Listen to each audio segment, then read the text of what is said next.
This next selection has been done by countless great musicians over the years.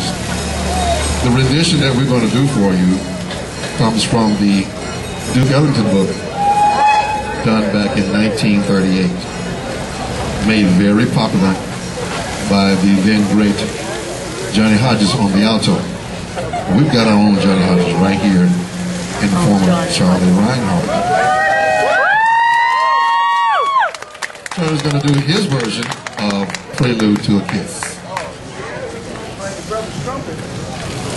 Wow. I hope you're dancing. Look how